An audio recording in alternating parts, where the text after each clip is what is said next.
மற்றொன்று, ஒரு முடிவு எடுத்த பிறகு இந்த முடிவை எடுத்ததை நாங்கள் எதிர்க்கிறோம் என்று சொல்லி நீங்கள் ஆர்ப்பாட்டம் செய்யலாம், நீங்கள் போராட்டம் செய்யலாம், உங்களை சார்ந்து அறம் சார்ந்து நீங்கள் உங்களுடைய கருத்துக்களை நீங்கள் தெரிவிக்கலாம்.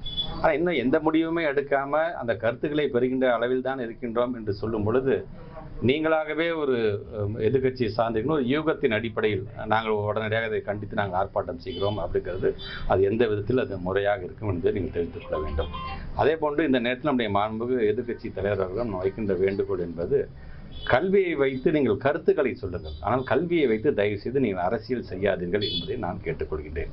ஆகவே வருகின்ற இந்த கருத்தின் அடிப்படையில் முதலமைச்சருடைய கவனத்திற்கு கொண்டு சென்று முதலமைச்சர் ஒரு நல்ல முடிவை அவர் அறிவிப்பார். அந்த முடிவு வந்ததுக்கு பிறகு நீங்கள் அதை பற்றி நீங்கள் பேசலாமே தவிர கருத்துக்களை தெரிவிக்கலாம் தவிர யூகத்தின் அடிப்படையில் இது போன்ற ஆர்ப்பாட்டங்கள், போராட்டங்கள், உண்ணாவிரதங்கள் அது தேவையற்றது என்பது என்னுடைய கருத்தாக நான் பதிவு செய்கிறேன்.